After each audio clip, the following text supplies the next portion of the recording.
Good morning प्यारे बच्चों, मैं हूं आपके एजुकेटर पूर्णिमा धर सिंह और हम इंग्लिश की वर्कशीट नंबर 56 करेंगे। तो बच्चा, ये फर्स्ट फ्लाइट बुक की पोएम है the tale of a custard the dragon. ठीक है, तो इसमें क्या होता है, हमने अभी तक पोएम में ये पढ़ा है कि एक लड़की होती है, उसके 4 पेट होते हैं। ठीक है, उसमें एक चूहा होता है, एक डॉग होता है, एक कैट होती है। ठीक है, और एक होता है ड्रैगन। ठीक है, तो ड्रैगन जो होता है हमेशा सोचता है कि मैं ना एक सेफ कैज में रहूं, सेफ पिंजरे में रहूं, और हमेशा तो ये जो बाकी पेट होते हैं और जो लड़की होती है बिलिंडा, वो इनका हमेशा मजाक बनाती है और इससे अच्छे से ट्रीटमेंट भी नहीं करती है कि ये बहुत डरपोक है सब में से। और वो लोग बहुत ऐसे मतलब अपने आप को ऐसे ब्रेव हमेशा बोलते होते हैं। लेकिन एक दिन क्या होता है, इनके घर में एक पायरेट घुस आता है, तो बाकी सारे डर के जो है कहीं कहीं छुप जाते हैं, लेकिन जो ड्रैगन होता है वो पायरेट का बहुत अच्छे से सामना करता है। तो किस तरीके से सामना करता है वो इस स्टेंजा में आपको दिया हुआ है। ठीक है, but up jumped Custard snorting like an engine. जैसे एक इंजन में से आवाज आती है तो बहुत तेज आवाज करता है, तो आवाज से इसको डरा देता है। Clashed his tail like iron in the jungle. जैसे मतलब जेल होती है ना, तो जेल में ऐसे मतलब बहुत तेज से मतलब आवाज करे, किसी मतलब लोहे की चीज को ऐसे टकराए, तो उस तरीके से अपने टेल से बहुत ऐसे थंब ऐसा होता है ना, जैसे आपने मूवीज में देखा है, एकदम से ऐसे पैर रखता है और टेल ऐसे मारता है तो बहुत तेज आवाज होती है। With A clatter and A clank.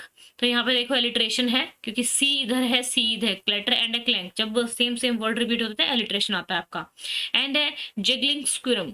He went at the pyrite like a robin at a worm. जिस तरीके से एक जो शिकारी होता है, ठीक है, वो एक शिकार पे कूद पड़ता है, तो इसी तरीके से ड्रैगन जो है पायरेट का सामना करता है और उसको मार देता है।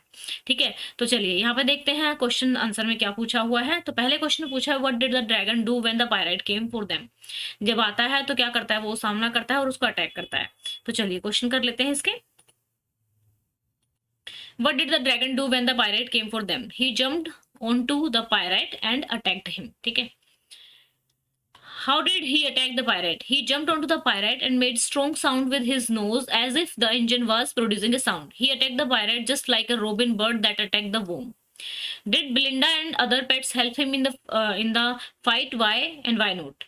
No, Belinda and the other pets didn't help him in the fight because all of them were frightened.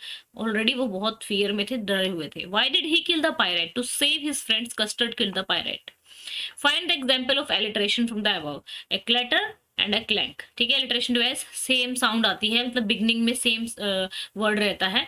ठीक है, which is a poetic device is used in line 1, 2 and 4। देखो, sound of a dragon is compared with the sound of an engine। ठीक है, तो snorting like an engine, clash his tail like a iron in the dragon, dragon attacks on a pirate compared to the robin bird। तो ये हमारा इसमें इनमें smiley आएगी। ठीक है, एंड बाकी और अगर इस इन्हीं 4 लाइनों में से पूछा जाए कि कौन से आपके अल्टरेशन डिवाइस यूज हो रहे हैं, तो यहाँ पे देख सकते हैं onomatopoeia, use of a sound words to create a dramatic effect, clatter clank jangling. तो यहाँ पे ये वर्ड यूज किए गए तो कि ताकि एक ड्रामेटिक इफेक्ट क्रिएट हो, तो यहाँ पे ये वाला डिवाइस यूज होगा। ठीक है, इमेजरी यानी कि हमारे मन में इमेजिनेशन पैदा कर रहा है पोएट, कुछ कुछ यूज करता कि भाई इस तरीके से उसने अटैक किया। ठीक है, तो इमेजरी डिवाइस भी इसमें यूज हो रहा है। Which word in the above lines means the same as an old underground prison.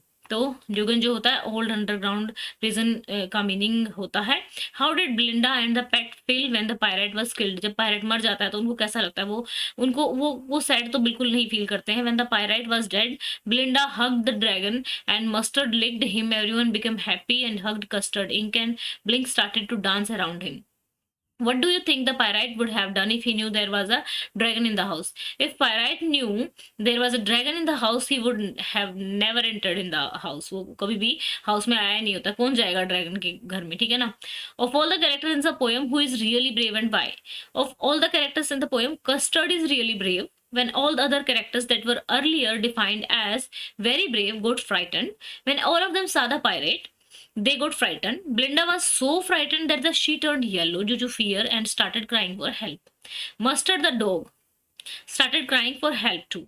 The kitten, Ink, ran down towards the bottom of the house as if he had already planned for it. The mouse, Ink ran into his little mouse hole in order to save himself, but the custard showed bravery. He attacked the pirate just like a robin bird that attacked the worms.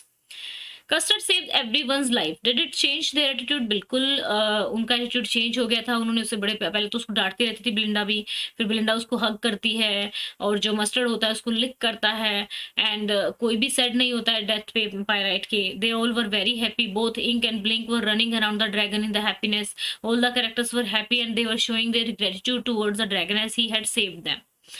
Custard the dragon accept the Belinda and the other pets are braver than him. मतलब Custard जब शुरू में वो उसकी मजाक उड़ा रहे होते हैं तो वो इस चीज को एक्सेप्ट करता है कि हाँ भाई ये सब लोग मुझसे ब्रेव हैं एंड मतलब उस टाइम पे।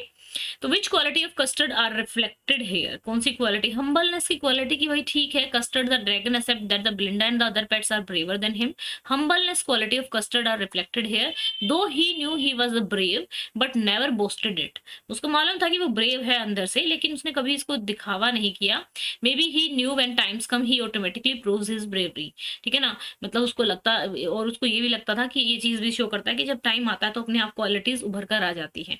ठीक है बच्चा, तो ये हो गई है हमारी वर्कशीट। ये इस साल की हमारी आखिरी वर्कशीट है देखा जाए तो इंग्लिश की। अब नए साल में वर्कशीट आएंगी एंड आपके विंटर ब्रेक हो जाएंगे तो उसमें तो शायद वर्कशीट नहीं आएंगे आप लोगों को।